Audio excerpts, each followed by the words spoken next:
Obrigado, queridos irmãos. Por favor. Enquanto a gente está se preparando aqui, as crianças podem estar seguindo para a sua classinha. Agora com a Letícia, jovem mulher, estará dando aula para as crianças agora, enquanto nós meditamos na palavra de Deus. E já queria convidar os irmãos a abrirem suas Bíblias lá em Juízes, no capítulo 6. Juízes, no capítulo 6, nós vamos dar continuidade ao nosso estudo de Juízes, também a vida de Gideão. Nós começamos na semana passada de Gideão. Nós, na verdade, nem falamos de Gideão na semana passada, né? Mas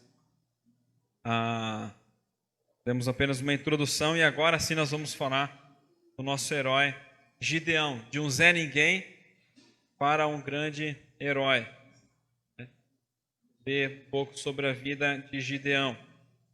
Peço que você mantenha a sua Bíblia aberta. Nós vamos ler ao longo, da nossa meditação. Nós vamos lendo o texto bíblico. Nós vamos ler hoje do capítulo 6, do versículo 11 até o final do capítulo 6, do versículo 40. Bom? E confesso, irmãos, que tem muita lição para a gente tirar aqui desse texto bíblico. Aí até tentador você querer usar todas as aplicações aqui desse texto, mas eu selecionei algumas aqui especiais para a gente. A história de Gideão. E antes da gente entrar propriamente no texto bíblico, eu queria que você imaginasse a seguinte situação. Você está confinado na sua casa por causa da epidemia e a pressão que vem colocando sobre você do isolamento social, uso de máscara e apresentando cada vez mais os números de mortes. E isso é um fato, várias pessoas que entraram em pânico, em desespero, e você está lá confinado na sua casa, com medo, desesperado de ser contaminado e contrair o vírus do coronavírus, e você, sei lá, ir para um hospital e até mesmo pagar com a sua própria vida. E você está lá na sua casa e de repente aparece lá tocando a sua campainha o presidente da República, convocando você para assumir o Ministério da Saúde. Você abre a porta e ele diz o seguinte: o Senhor está com você, homem valente. Você se vira para o presidente e diz: o Senhor está conosco? Se Deus realmente estivesse conosco, Ele não teria permitido essa epidemia assolasse o mundo e o nosso país também. O presidente diz assim para você: vá nessa tua força e liberte o Brasil contra o coronavírus. Eu estarei com você e eu darei todo o meu apoio para você. Se vira para ele: quem? Eu? Quem sou eu? De jeito nenhum. Obviamente isso não vai acontecer comigo, com você.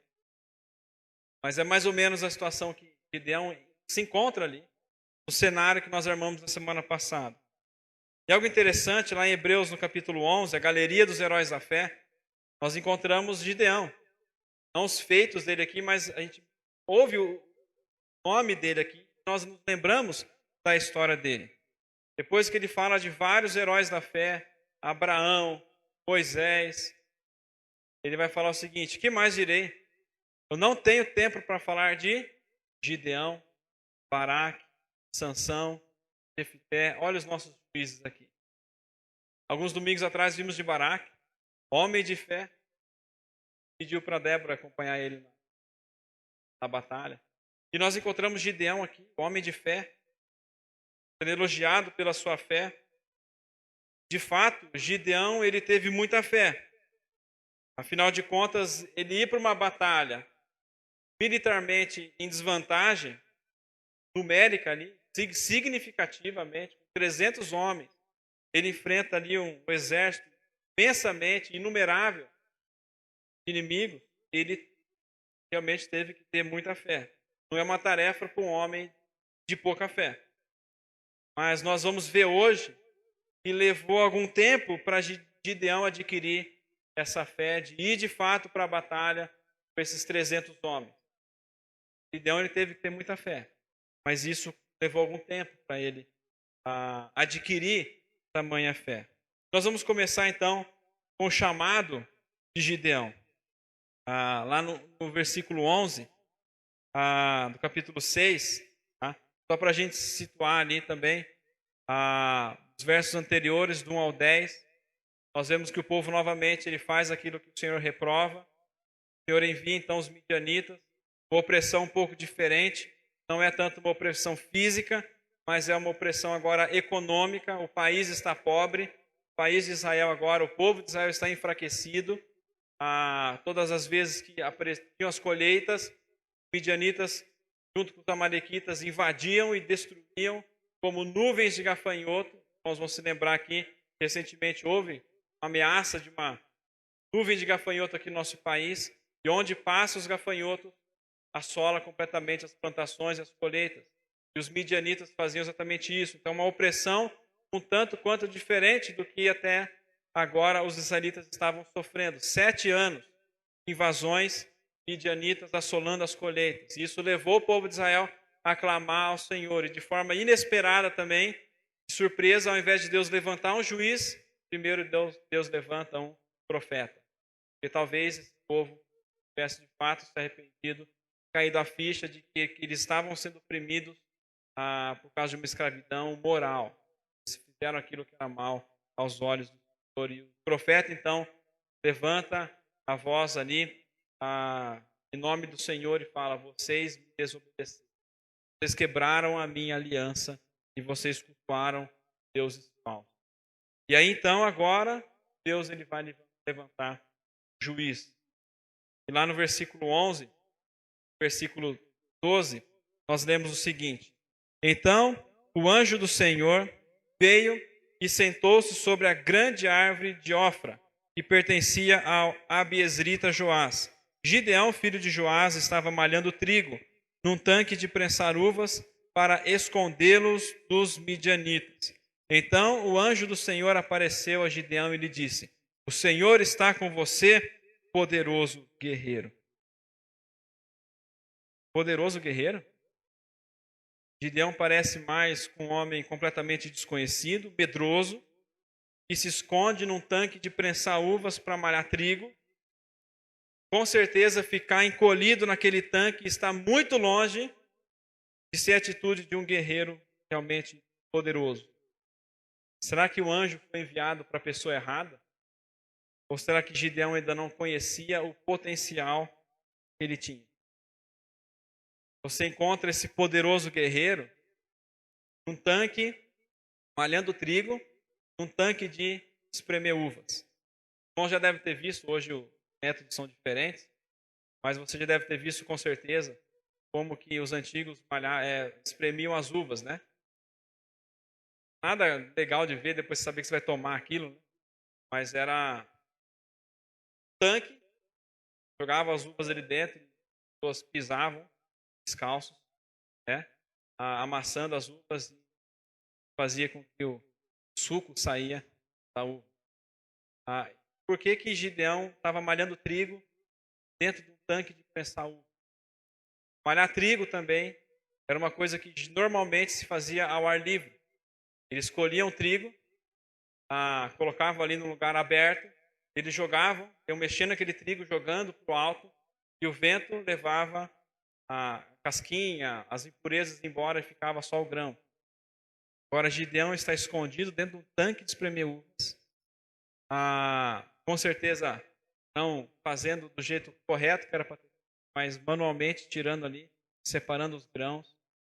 Isso por causa da opressão que eles estavam passando.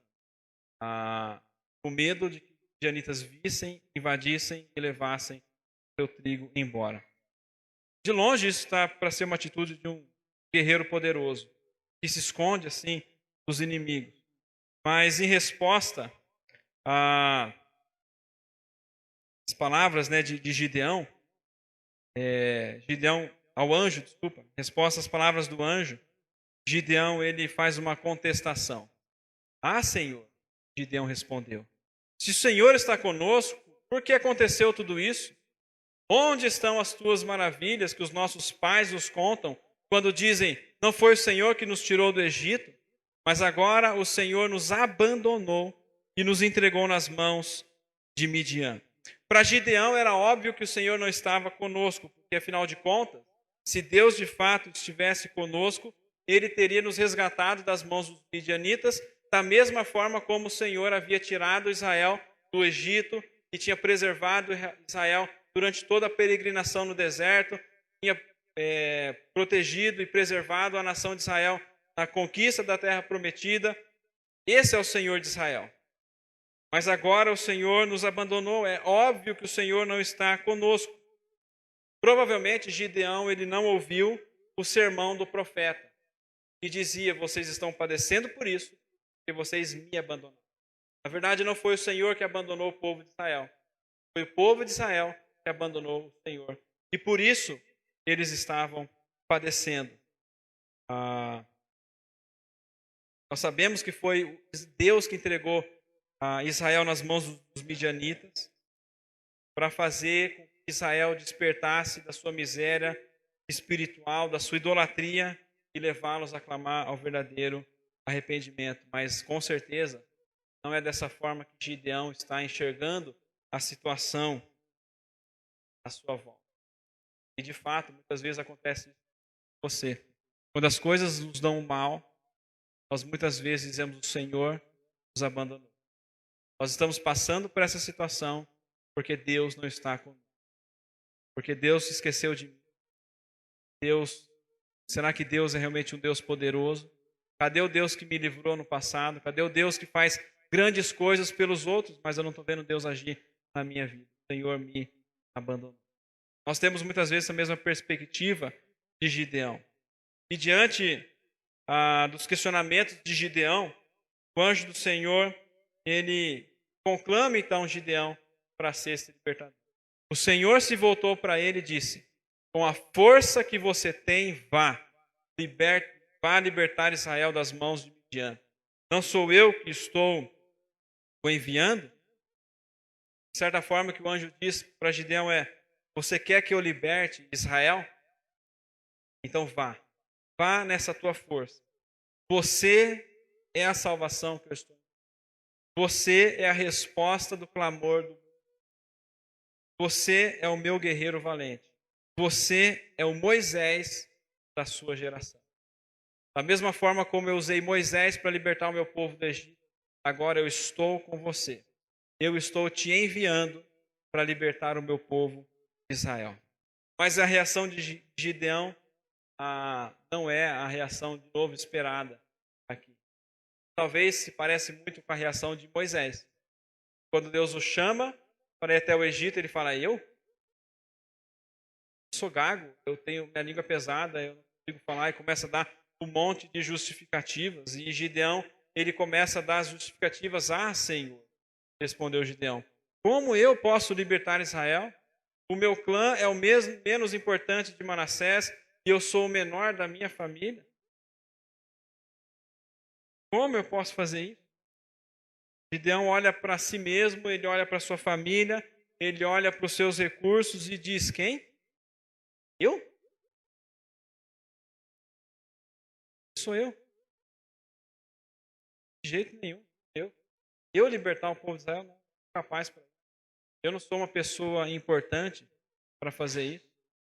E de fato, Deus usa pessoas improváveis para realizar coisas incríveis.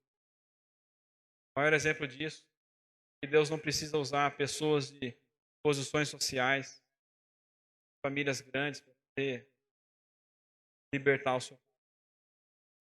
Você olha para a própria vida do nosso libertador, Jesus Cristo. Um dos seus discípulos diz: quem? Pode ver alguma coisa boa de Nazaré? Nasceu numa cidadezinha de Belém, pequenininha, uma manjedoura, insignificante, família pobre, mas que foi aquele que nos deu tão grande libertação. Deus usa pessoas pequenas, insignificantes, uma Virgem Maria, uma mulher, uma jovenzinha, uma família desconhecida, passaria desapercebida no mundo, se fosse Deus olhando para ela. Inclusive ela tem essa mesma reação. Eu? Pode acontecer, eu sou virgem ainda. Deus diz, nada é impossível.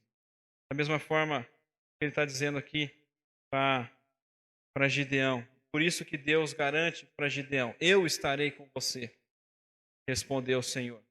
E você derrotará todos os midianitas, como se fossem um só homem. O exército de Midian era inumerável, era incontável, era uma multidão, um exército enorme. E Deus diz, eu vou estar com você e você vai derrotar esse exército como se ele fosse um só homem. De certa forma, Gideão está certo em afirmar que ele não vai conseguir libertar Israel com a sua própria força e que o potencial de Gideão em si não é suficiente. Mas Deus também está certo em dizer que é Ele quem vai libertar Israel. Eu estarei com você e você vai derrotar Israel. Junto com a sua força, a certeza de que Deus o chamou para a tarefa e estará com ele na missão, a fé de Gideão começa a ser despertada naquele momento. Apesar da fé de Gideão começar a se despertar, ainda falta a confiança necessária, definitiva. E ele pede então um sinal para Deus. No versículo 17 diz: Gideão prosseguiu: se de fato posso contar com o teu favor, dá-me um sinal que és tu quem estás falando comigo. Me dá um sinal, Deus. Se de fato eu posso contar com o teu favor, me dá um sinal. Lembrando aqui que Gideão não tinha todas as escrituras como nós temos. Gideão estava sendo comissionado para uma tarefa, humanamente falando, impossível. Dá um sinal. E então ele fala para o anjo do Senhor aguardar um pouco ali, ia preparar ali um animal, oferecer para ele e tal. De fato, ele faz isso, apresenta o animal ali, e algo acontece ali. O anjo do Senhor toca o sacrifício, ele sobe ali. De fato, ele recebe o sinal do Senhor. Mas a grande pergunta é: quem é esse anjo do Senhor? Quem que é esse enviado do Senhor que o comissiona? O que é isso que esse anjo do Senhor acabou de fazer diante de Gideão? Quem é esse anjo? De um lado, nós lemos que o anjo do Senhor veio, e o anjo do Senhor apareceu a Gideão e lhe disse. Mas de um outro lado, nós lemos também, irmãos repararam na leitura, esse anjo do Senhor fala o seguinte, que o Senhor se voltou para ele, o Senhor lhe respondeu aos questionamentos de Gideão. Quem eu? O Senhor lhe respondeu, eu estarei com você. Quem que é esse anjo do Senhor? Isso ao mesmo tempo é confuso e ao mesmo tempo é maravilhoso. Essa figura é o anjo do Senhor e ao mesmo tempo é o Senhor. Nós cremos que existe só um Senhor, existe só um Deus.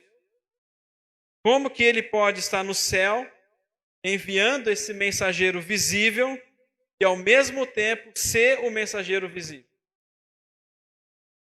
Se o anjo era o Senhor, por que então ele não disse que era o Senhor, e em vez de afirmar que foi enviado pelo Senhor? A explicação mais lógica, entre aspas aqui, teológica, é a Trindade. Existe um bom motivo para a gente acreditar que essa figura aqui, esse anjo do Senhor, é o Deus Filho. É o Cristo pré-encarnado. Porque ele é enviado de Deus, mas ele fala em nome de Deus. Ele fala na pessoa de Deus. Eu estou com você. Nós de fato vemos aqui no Novo Testamento, mas explicação um pouco mais clara da Trindade, João 1:1. No princípio era o Verbo estava com Deus e o Verbo era Deus. O Verbo estava com Deus, mas ao mesmo tempo o Verbo era Deus.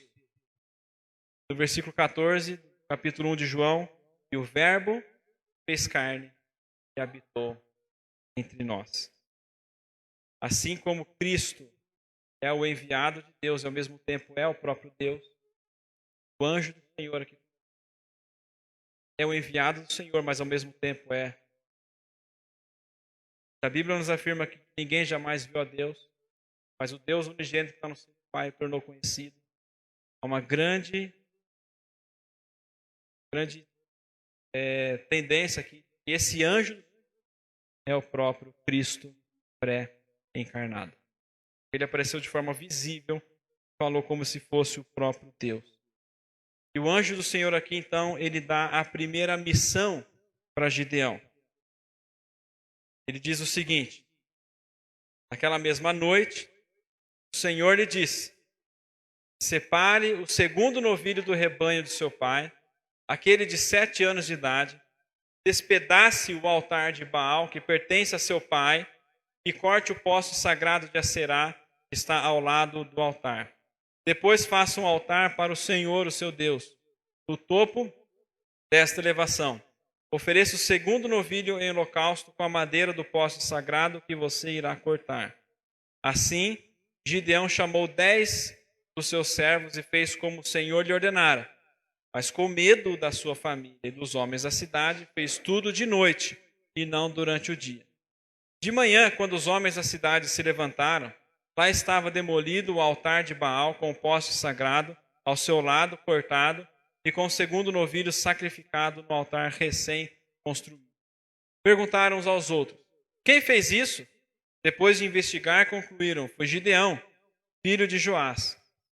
Os homens da cidade disseram a Joás: traga o seu filho para fora. Ele deve morrer, pois derrubou o altar de Baal e quebrou o poste sagrado que ficava ao seu lado. Joás, porém, respondeu à multidão hostil que o cercava: vocês vão defender a causa de Baal? Estão tentando salvá-lo? Quem lutar por ele será morto pela manhã. Se Baal fosse realmente um deus, poderia defender-se quando derrubaram seu altar. Por isso, naquele dia chamaram Gideão de Jerubaal, dizendo que Baal dispute com ele, pois derrubou o seu altar.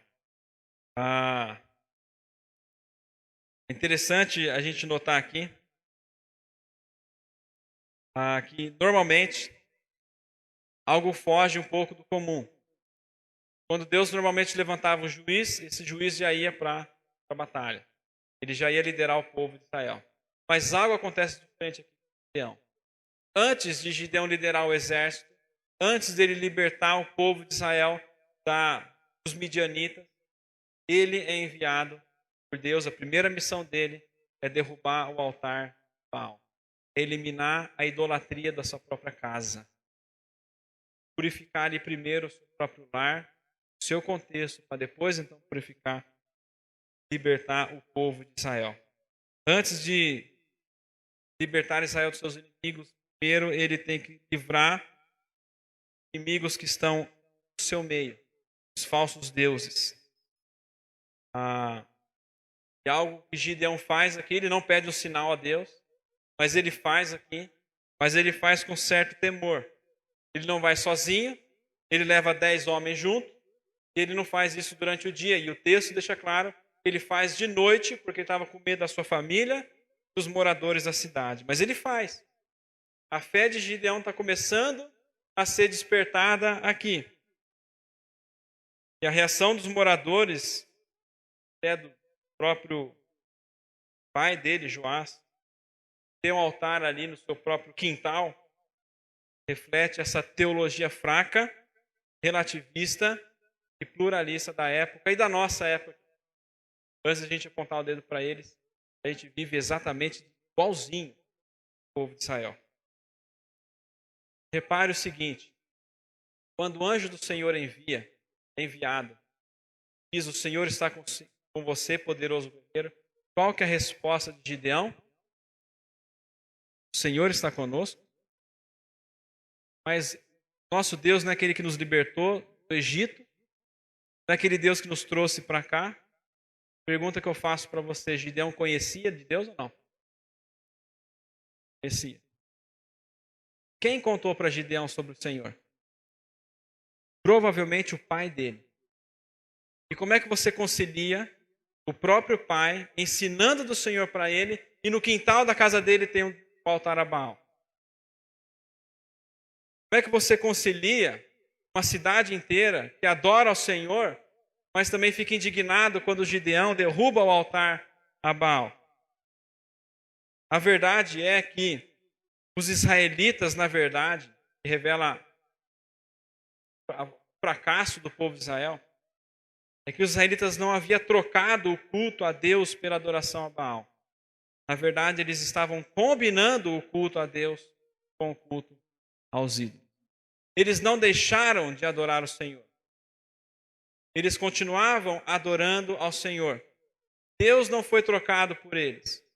Mas eles começaram a combinar a adoração a Baal com a adoração do Deus verdadeiro. Eles iam de domingo na igreja, eles liam a sua Bíblia, talvez em casa, faziam ali suas ofertas, os seus sacrifícios, mas eles continuavam, eles praticavam a idolatria, continuavam adorando, clamando ao Deus Baal. Essa figura que está aqui é o que retrata a realidade de nós hoje. Jesus ali, ele é um Salvador, mas ele não é o Salvador. Nós vivemos, de fato, uma cultura muito semelhante à época de Juízes, onde isso que acontece com Israel, o que acontece no nosso tempo de hoje, é extremamente normal, diante, ainda que incoerente, diante de uma cultura relativista, de uma cultura pluralista, onde prega-se que o Senhor é Deus, mas Ele não é o único. Jesus é Salvador, sim, mas Jesus não é o único Salvador. Jesus é um dos, junto com Maomé, junto com Buda, junto com Allan Kardec. Nós vivemos nessa cultura pluralista, onde você mistura, por exemplo, eu me lembro uma vez, a gente foi tirar umas fotos aqui na Fazenda São Bernardo, aqui na cidade, em Rafar. Irmãos que já foram lá em algum evento, sabe, com uma mistureba, coisas ali, sincretismo terrível acontece ali. E a gente ali tirando umas fotos ali, as casinhas tombadas, literalmente. Começa a ouvir o barulho. Era um pessoal ali, acho que era do candomblé, mas fazendo uma procissão ali, entrando uma santa, entrando na igreja. Quero dizer que todo católico é bandista. Normalmente todo bandista é católico também. Mas isso é perfeitamente normal. Você reza para um santo na segunda, consulta o horóscopo na terça, na quarta-feira você vai numa igreja universal, na quinta-feira você vem na igreja batista. Na sexta-feira você está ouvindo alguma coisa lá sobre Alá. Isso é perfeitamente normal na cultura que nós vivemos. Onde Deus não é simplesmente trocado, Ele não é substituído, mas Ele é combinado com a adoração aos outros deuses que circulam ao nosso redor. Mas em Mateus, capítulo 6, Jesus ele é enfático. Ele diz, ninguém pode servir a dois senhores. Ninguém pode servir a Deus e ao dinheiro. O próprio Jesus também é enfático e exclusivista lá em João 14,6, quando ele diz, eu sou o caminho, a verdade e a vida. Ele não fala, eu sou um dos caminhos, uma das verdades. Não, eu sou o caminho. Não existe outro caminho. Ninguém vai ao Pai se não for por mim. Aquela falsa ideia de que todos os caminhos levam a Deus é uma mentira. Verdades em parte. De certa forma, todos comparecerão diante do trono do Cordeiro. Todos os caminhos, de alguma forma, vão levar a Deus. Mas o sentido de uma salvação, de uma reconciliação com Deus, é só Jesus Cristo. Somente por Ele. Essa ideia, povo de Israel, essa ideia que nós vivemos hoje na nossa cultura, é uma farsa, é uma... Ou você crê que Jesus é o seu Salvador e o único e suficiente Salvador. e que nada mais pode te salvar, obra nenhuma, santo nenhum pode te salvar, ou você está perdido no fogo do inferno. Ou é Cristo, ou é... Jesus nele não diz eu sou um dos, ele diz eu sou o caminho, eu sou a verdade. Então o que nós vemos aqui é que em primeiro lugar o povo precisava abandonar a idolatria antes de experimentar o livramento do fato. E ao que dá a entender aqui, o pai de Gideão, ele começa a entender esse sentido. Ele fala o seguinte: Joás respondeu à multidão que queria matar-lhe Gideão: vocês vão defender a causa de Baal? Vocês estão tentando salvá-lo? Quem lutar por ele será morto pela manhã. Se realmente Baal fosse um Deus, ele poderia se defender quando derrubaram o seu altar. Joás argumenta que um Deus ele deve ser capaz de defender a sua própria honra quando alguém o confronta. E um Deus de verdade ele não precisaria da ajuda de meros homens mortais quando a sua honra é atacada. Começa a entender, se de fato Baal fosse um Deus, ele teria impedido. Mas ele não fez. Logo, Baal não é Deus verdadeiro. Ele entende isso. E por isso Gideão ele recebe um novo nome, talvez um apelido, Jerubaal. Significa que Baal lute com ele, porque ele derrubou seu altar. Interessante, ao mesmo tempo vergonhoso, vemos que um pouco mais adiante, o próprio libertador de Israel instituirá uma nova forma de idolatria entre os. Mas isso são cenas do próximo capítulo.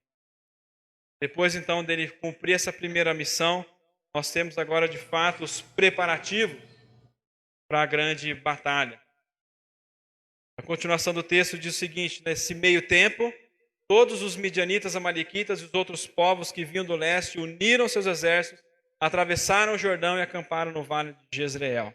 Então o Espírito do Senhor apoderou-se de Gideão e ele, com toque de trombeta, convocou os abiesritas para segui-lo. Enviou mensageiros a todo o Manassés, chamando as armas, e também a Aser, a Zebulon e a Naftali, que também subiram ao seu encontro. E Gideão disse a Deus: quero saber se vais libertar Israel por meu intermédio, como prometeste. Vê, colocarei uma porção de lã na eira. Se o orvalho, a eira aqui é de fato o lugar onde se malha o trigo, tá? Se o orvalho molhar apenas a lã e todo o chão estiver seco, saberei que tu libertarás Israel por meu intermédio, como prometeste. E assim aconteceu. Gideão levantou-se bem cedo no dia seguinte, torceu a lã e encheu uma tigela de água do orvalho. Disse ainda Gideão a Deus: não se acenda a tua ira contra mim, deixa-me fazer só mais um pedido. Permita-me que mais uma vez, fazer mais um teste com a lã. Dessa vez que faze ficar seca a lã e o chão coberto de orvalho. E Deus assim fez naquela noite. Somente a lã estava seca, o chão estava todo coberto de orvalho. O cenário está armado para a batalha. Normalmente o que a gente esperava para ver agora de fato é a batalha, é a libertação, mas a narrativa não entrega aquilo que a gente espera. Em vez disso, nós descobrimos que Gideão, o homem de fé, ainda tinha dúvidas sobre o sucesso da sua missão e da capacidade de Deus de confiabilidade no Senhor. Gideão ele pede mais um sinal, confirmando, para provar se de fato o Senhor libertaria Israel por meio dele, como ele havia de fato prometido. Interessante esse teste da lã e do orvalho, porque Baal era o deus da chuva. Baal era o Deus que controlava tudo isso. Se de fato Deus cumprisse esse teste de Gideão, Gideão saberia que era o Senhor que estava de fato enviando ele para a batalha. Mas olha só que interessante, ele fala a primeira vez: se o Senhor me der esse sinal, eu vou saber, eu vou ter certeza de que a promessa do Senhor é confiável, que eu posso confiar na tua palavra e o Senhor vai estar comigo. Mas, no entanto, depois que Deus confirma o sinal, Gideão ele faz um segundo pedido. Me dá mais um sinalzinho para eu ter certeza se o Senhor de fato vai estar comigo. Gideão pede um segundo sinal e Deus responde pacientemente. Agora olha só um detalhe. Gideão ele tinha a palavra de Deus. Deus falou: eu enviarei você. Eu estarei com você.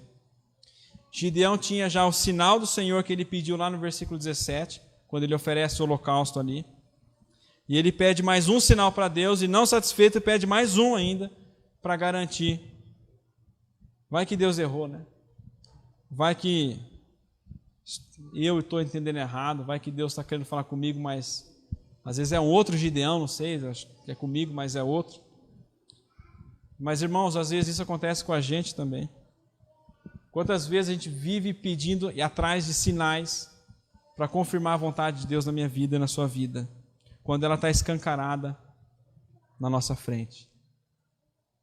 Deus nos dá em primeiro lugar a sua palavra, assim como ele deu a sua palavra para Gideão, Deus nos dá a sua palavra, que é inerrante e é infalível.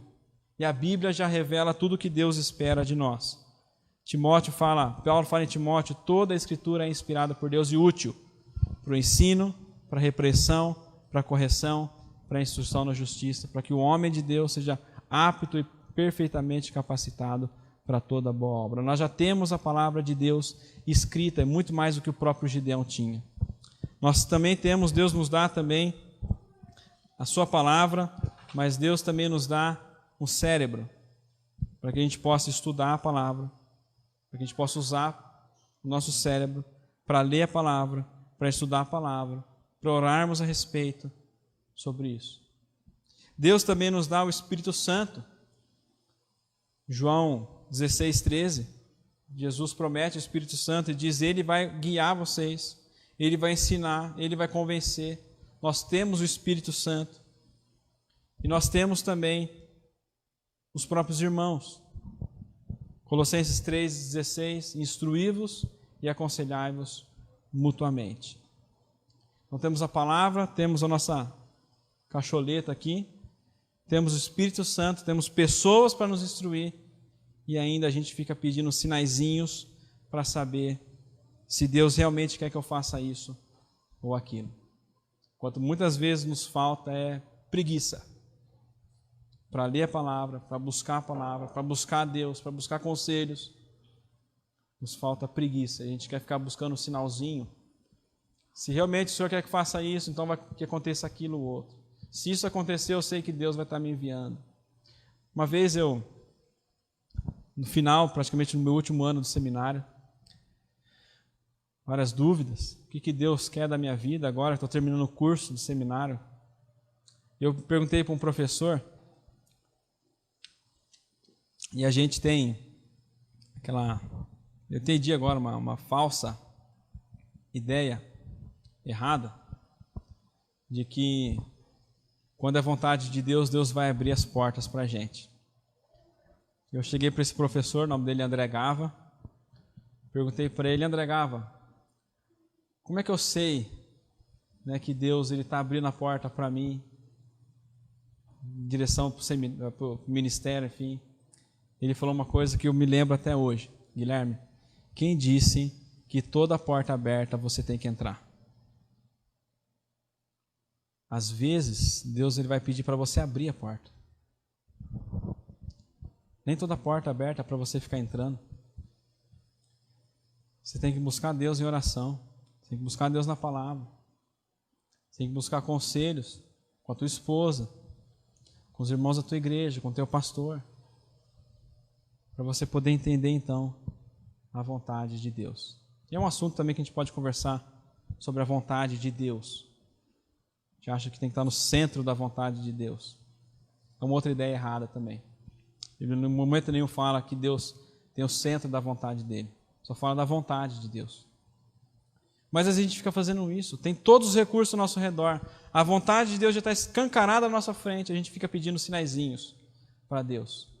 Foi da mesma forma que Gideão fez.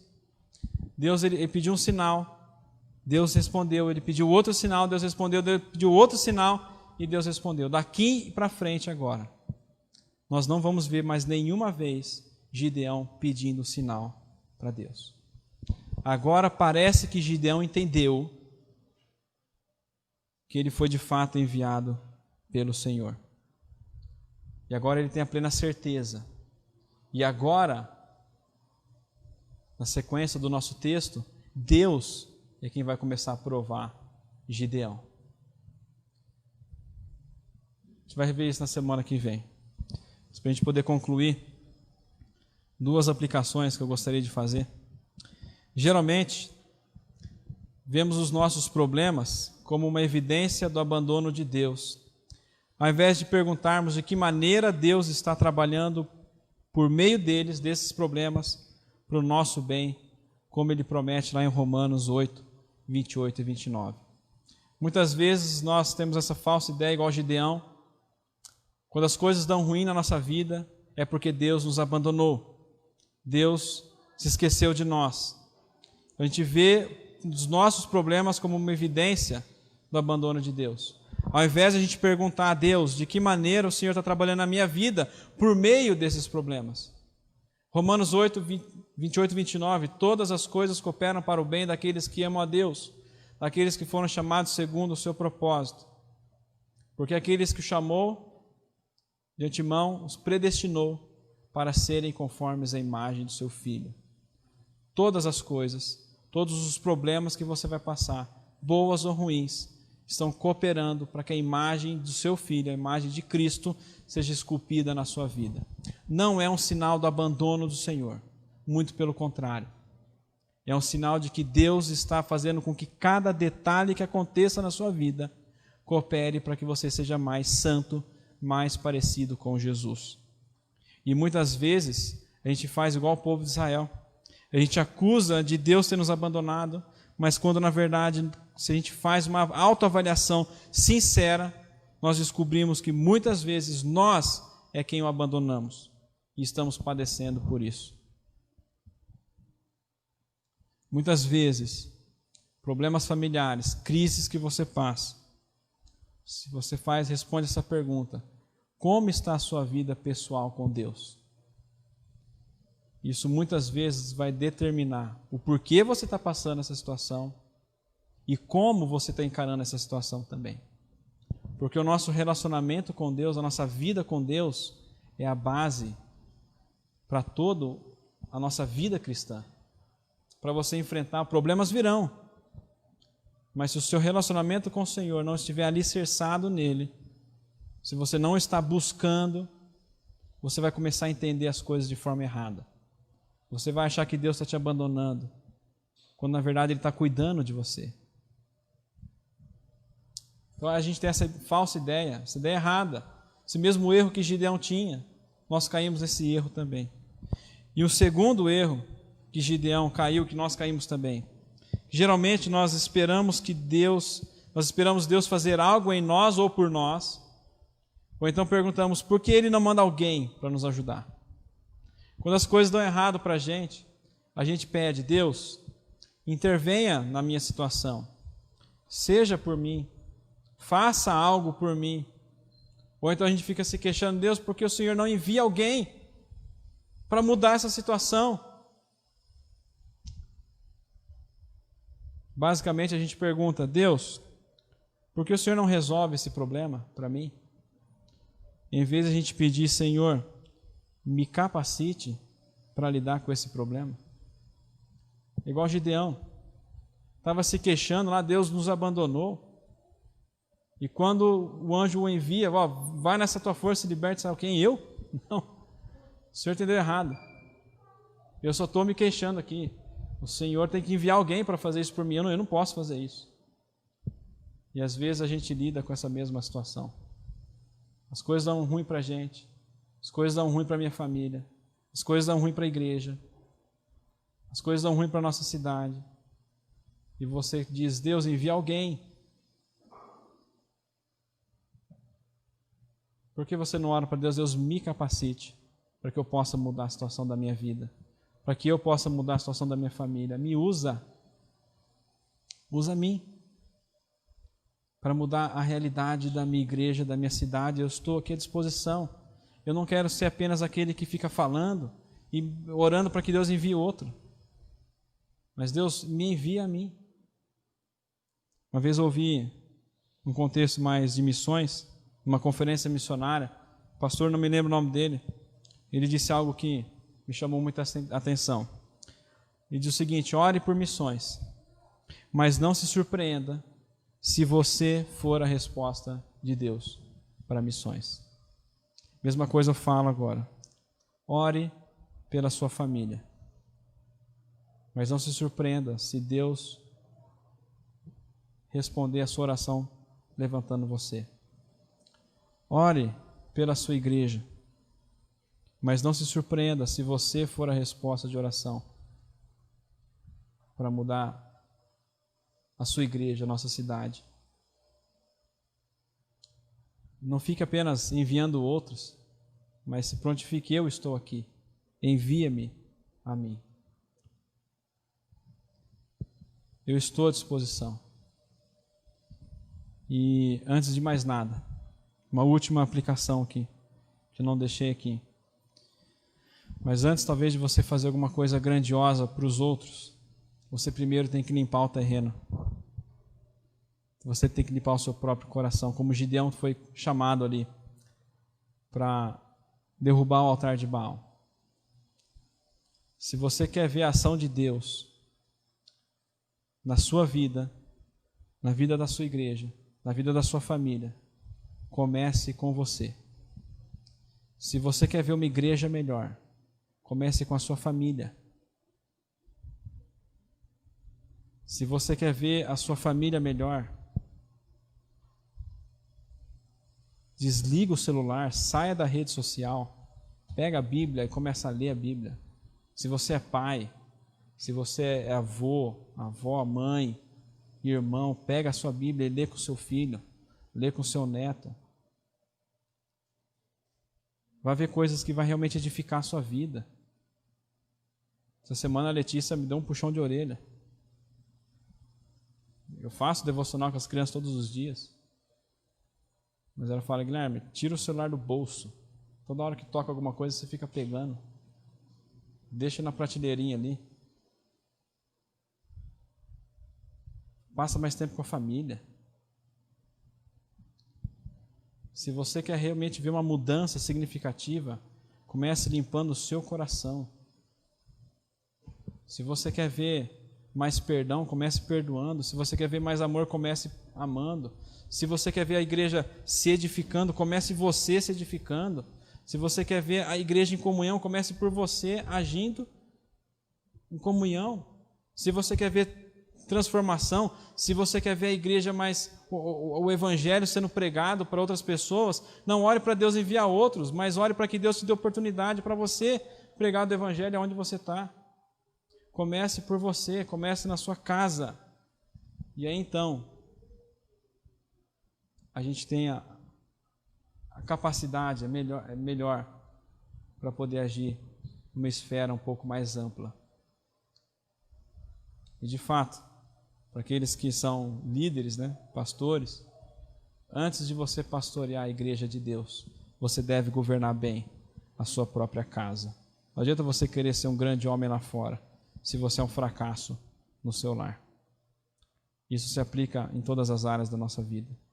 Se você realmente quer ver mudança na sua família, se você quer ver mudança na sua igreja, se você quer ver mudança na sociedade, comece você fazendo a diferença, para que isso possa impactar a vida de outras pessoas também. E muitas vezes Deus ele vai usar a sua vida para trazer um grande despertamento na sua família, na igreja e na sociedade. Uma pergunta que me veio à mente hoje, à tarde, é o seguinte: quando a gente lê o livro de Juízes, aonde estão os sacerdotes do povo de Deus? Não é mencionado nenhum no livro de Juízes. Somente lá no livro de Samuel aparece Eli, que é um fracasso total também. Os filhos dele, pior ainda. Mas cadê os sacerdotes? O que eles estavam fazendo nesse período?